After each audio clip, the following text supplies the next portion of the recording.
Dito po sa second quarter mga idol, ginawa ng Warriors ang kanilang pangmalakasan na run. 21-0 po ito to start the quarter. Kaya from this score, naging ganito bigla. Almost kalahati ng quarter po hindi nakascore tong Jazz, kaya tignan natin kung paano sumabog tong Warriors. At simulan natin yan dito sa fast break. Ito, sa mga hindi po nakakaalam, ay 23rd lang po sa buong liga tong Dubs kung fast break points ang pinag-uusapan. As much as akala ko running team sila no, dahil mahihilig sila sa small ball lineup, hindi po ito ang case at least ngayong season so far. Pero sa tingin ko naman ay aangat pa yan, push malala si Jimmy rito at nahanap niya si Richard sa corner. Again mga idol, formless basketball to. I mean, wala silang play at kahit tayo-tayo ay nagagawa natin to. Nasabi na natin to before pero sasabihin natin muli. Kapag kasi in transition ang depensa ay hindi pa po set. Like si Nurkic na dapat tao si Post ay iba ang tinatao ngayon. Natapat siya kay Moody. Kaya ayan, ang luwag talaga ng depensa. Medyo controversial to no. Sa mga lodi natin diyang mahuhusay, let me know kung ito po ba ay travel o hindi. Kasi yung kalaban ni Jimmy rito, sinasabi na travel daw eh. Hindi ko sinabi ah. Ayan, si Sensabo yung nagsabi. Kasi heto nga siya at inaatake to. Makikita natin yan ang gather step ni Jimmy, yung kaliwang paa niya. Tapos pwede siya syempre mag 2 steps pa. So ito yung first step sa kanan, then yung kaliwa ulit ang second step syempre. Okay na, dapat 'di ba? Dapat po ay titira or ipapasa na ni Butler yan. Pero kasi nagland pa muli siya ng isa pang paa. Kaya rin nagmumukhang parang 3 steps ang ginawa niya. Kaya kita po natin si Sensabo na nirereklamo to at travel daw. Tapos ito ang nakita natin sa NBA rulebook. Rule number 10, section 8, article B, yung 5th point doon.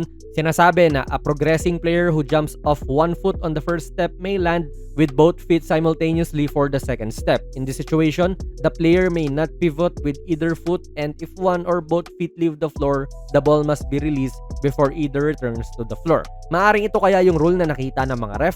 Though sa tingin ko hindi yan applicable dito kay Butler kasi sabi doon may land with both feet simultaneously for the second step. Pag sinabing simultaneous kasi mga idol, ibig sabihin nun, sabay dapat. At kita naman nating hindi sabay ang dalawang paa ni Jimmy para sa kanyang second step. Again, let me know your thoughts dito mga idol. Wag nyo ako iba siya. Hindi ako yung una nagsabi na travel yan. Si Sensabo yung sisihin nyo kasi siya yung unang nakapansin nun. Pero goods to, walang tinawag si ref. Dito naman ay hindi na po transition attack pero classic Warrior short roll play ang ginawa nila. 2-man game to ni Pat Spencer at post, then kaya siya tinatawag na short roll kasi hindi po nagro-roll yung screener all the way sa loob. Maiksing roll lang ang ginagawa niya kasi tinatanggap niya na kagad ang bola. Kita natin kung paano nag-converge ang depensa dyan sa rollman which led din sa open man sa wing. Solid din na ginagawa nila yan nang walang Curry ngayon sa court, lamang na sila.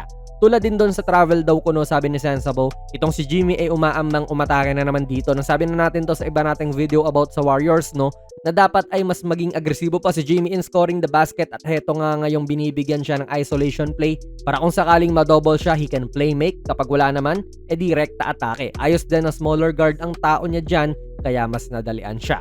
Pero balik pa rin sila sa transition attack.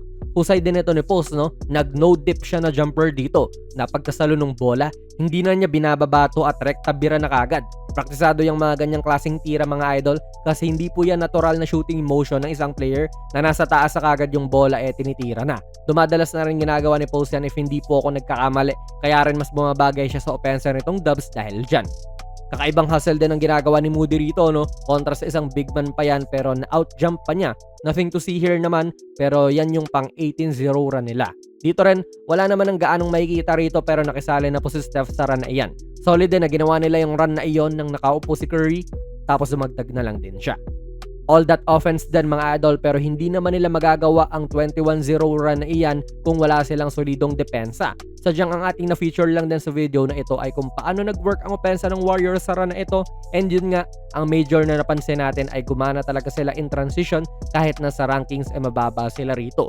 I believe din na run and gun talaga ang isang way para umandar tong opensa ng Warriors mga idol at nakita naman din natin ang resulta. Kaya sa mga Warrior fans, ano mo masabi nyo sa video natin na ito, ilagay nyo lang po ang inyong mga komento sa ating comment section. Kung nagustuhan nyo po ang ating video ay pakipindot na lang idol ng like button, mag-subscribe ka na rin sa ating channel, and ako nga pala si Jonas PB, and as always, hanggang sa muli.